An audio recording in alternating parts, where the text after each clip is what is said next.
வணக்கம் மக்கள், எல்லாரும் எப்படி இருக்கீங்க? கடல்ல ஷிப் ஆக்சிடென்ட்ஸ் அப்படிங்கிறது ரொம்பவே காமன் தான். ஆனா சில ஆக்சிடென்ட்ஸை யாரும் சொன்னாலும் நம்ப முடியாது, பார்த்தா மட்டும் தான் நம்ப முடியும். அந்த மாதிரி தான் இன்னைக்கு நம்ம வீடியோல இதுவரை கேமரா பதிவானதுலேயே ரொம்பவே மோசமான ஷிப் கிராஷஸ் அண்ட் ஃபெயில்ஸ் தான் பார்க்க போறோம். நம்மளோட வீடியோவை இந்த கார்கோ ஷிப்ல இருந்து ஆரம்பிக்கலாம். இந்த ஷிப்போட ஹல் கிராக் ஆனதுனால மொத்த ஷிப்பும் ரெண்டா கட் ஆகி ஷிப்புக்குள்ள ஓஷன் வாட்டர் புகுந்துருது.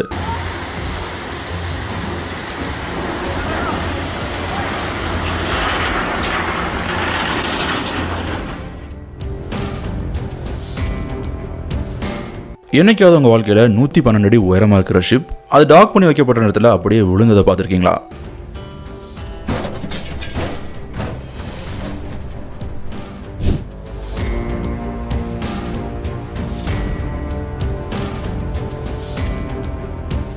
தோ போட்ஸ்னு சொல்லப்படுற இந்த மாதிரி போட்ஸ் எல்லாமே ஒரு ஃப்ளட் ஏற்படக்கூடிய டைம்ல மக்களை காப்பாற்றுறதுக்காக தான் வடிவமைக்கப்பட்டிருக்கு. ஆனா இந்த வீடியோல ஃப்ளட் ஏற்பட்டப்போ அந்த போட்டே தண்ணியில அடிச்சுட்டு போயிருச்சு. டேம்ல போய் மோதினதுல மொத்த போட்டும் தண்ணி கடையே போயிருச்சு.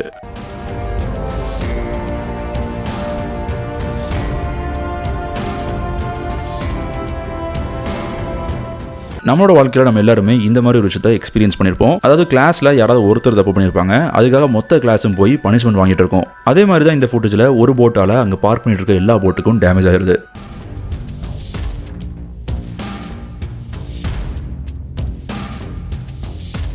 பக்கத்தில் வந்து இன்ஜின் ஆஃப் பண்ணுறதுக்கு கொஞ்சம் முன்னாடியே இன்ஜின் ஆஃப் பண்ணியிருந்தாங்க அப்படின்னா இவ்வளோ பெரிய ஆக்சிடென்ட் எடுத்துருக்கலாம்.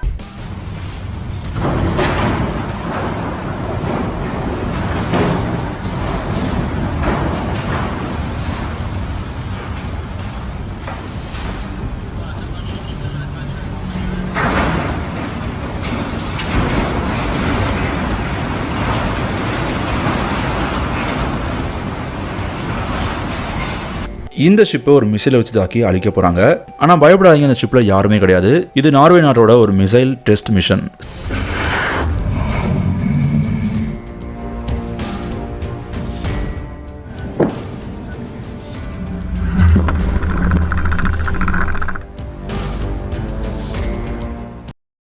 ஸ்டடீஸ் என்ன சொல்லுது அப்படின்னா, நைட் டைம்ஸ் நீங்கள் ரோட ட்ராவல் பண்ணும்போது கொஞ்சம் கேர்ஃபுல்லாக இல்லாமல் போயிட்டீங்க அப்படின்னா நிறைய ஆக்சிடென்ட் நடக்க வாய்ப்பு இருக்கு. அதே மாதிரி தான் வாட்டர் ரூட்டும் ஒரு சின்ன மிஸ்கால்குலேஷன் மிகப்பெரிய ஆபத்தில் கொண்டு போய் விட்டுரும்.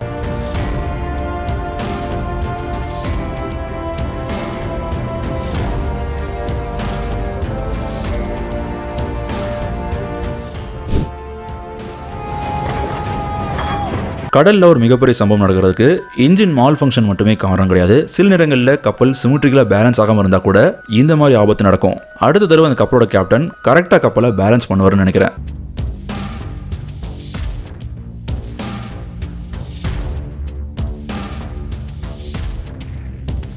மக்கள் எல்லாருமே எக்ஸ்பீரியன்ஸ் தான் நிறைய விஷயத்தை கத்துக்கிறாங்க.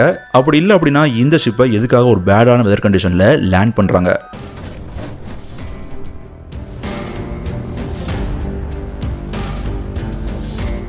புதுசா இப்பதான் கத்துக்கிட்டு ஒருத்தர் யாட்சை டாக் பண்றாரு. அவருக்கு யாருக்குமே நடக்கக்கூடாத ஒரு விஷயம் நடக்குது. இப்போ அவரோட ரிப்பேர் டேமேஜ் பில்லை எப்படி கட்ட போறாருன்னு தெரியல.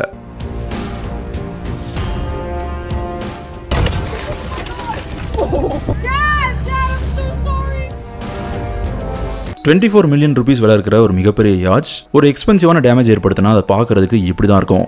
இந்த மொத்த சம்பவமும் ஃபியூயல் ரீஃபில் பண்ணும்போது நடந்திருக்கு.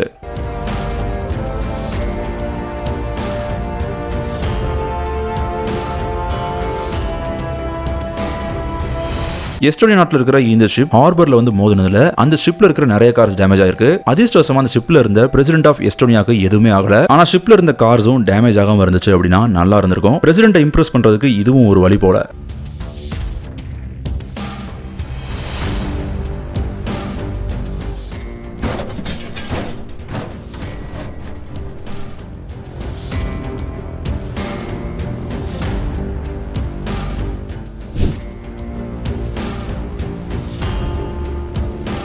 இந்த கப்பல் தண்ணியை ரொம்ப மிஸ் பண்ணிருச்சுன்னு நினைக்கிறேன். ஆனால் ஆக்சுவலாக அங்கே என்ன நடந்துட்டு இருக்கு அப்படிங்கிறத பற்றி எந்த ஐடியாவுமே இல்லை.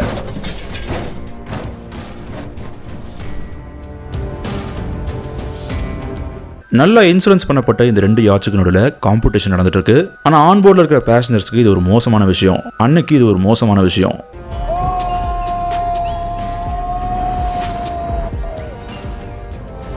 கடலை பொறுத்த வரைக்கும் சைஸ் உண்மையிலே மேட்டர் தான். ஏன்னா நீங்கள் கடலோட ஒரு மிகப்பெரிய ஷிப்பாக இருந்தாலும் சரி, உங்களோட ஒரு மிகப்பெரிய ஷிப் கண்டிப்பாக இருக்குது.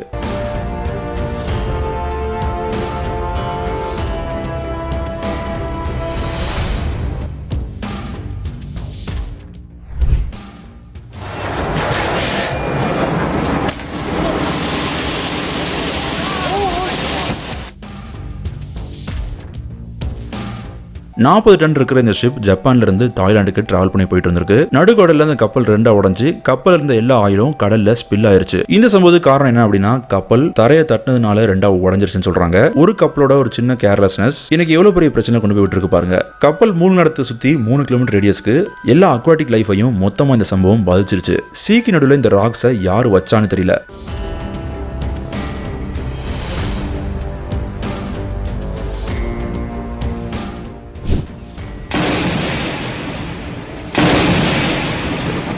கண்டிப்பா இந்த ஷிப்போட கேப்டனுக்கு பார்க்கிங் சென்சார்ஸ் அவசியம்னு நினைக்கிறேன்.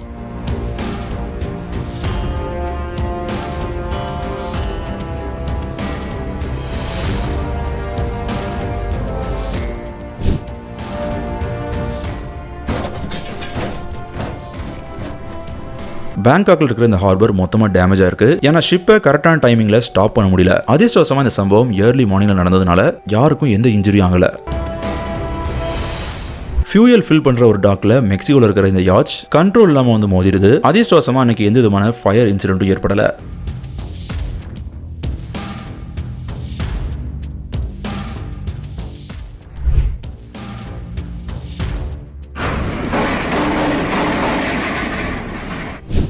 நார்வே நாட்டோட இந்த கேப்டன் கப்பல்ல நல்ல தூக்கம் போட்டிருக்காருன்னு நினைக்கிறேன். சீ ரூட் எங்க இருக்கு, லேண்ட் எங்க இருக்கு அப்படிங்கிறது கூட தெரியாம கிராஷ் ஆயிட்டாரு. மாஸ்குவா அப்படிங்கிற ரிவர்ல இந்த சின்ன பிளஷர் போட் ஒரு மிகப்பெரிய கேட்டாமரன் ஷிப்ல போய் மோதிருச்சு. கண்டிப்பா ஷிப்ல டிராவல் பண்ணிட்டு இருந்த எல்லா பேசஞ்சர்ஸும் பயந்து இருப்பாங்க.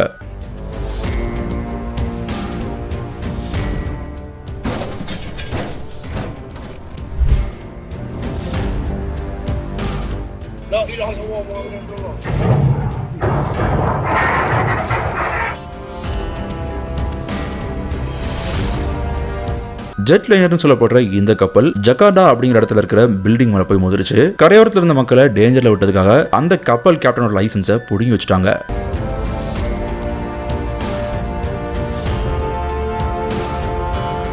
கடல்களில் வாட்டர் டிரான்ஸ்போர்ட் பண்ணக்கூடிய ஷிப்ஸை பொறுத்த வரைக்கும் டேம் அப்படிங்கிறது ஒரு நல்ல விஷயம் கிடையவே கிடையாது. பார்ஜ்னு சொல்லப்படுற இந்த டிரான்ஸ்போர்ட் ஷிப்ஸ் டேம்ல போய் மோதி ரெண்டும் சின்ன பின்னமாயிருச்சு.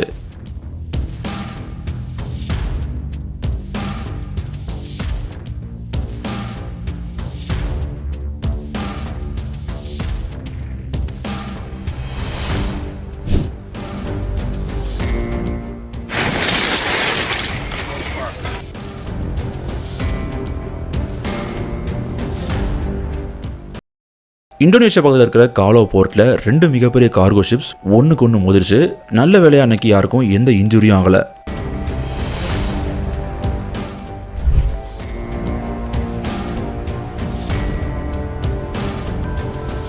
வீடியோ பத்தின கருத்துக்களை கீழே கமெண்ட்ல தெரிவிக்கலாம். இதே மாதிரி இன்னொரு வீடியோவில் நான் உங்களை மீட் பண்றேன். அது வரைக்கும் நன்றி, பாய்.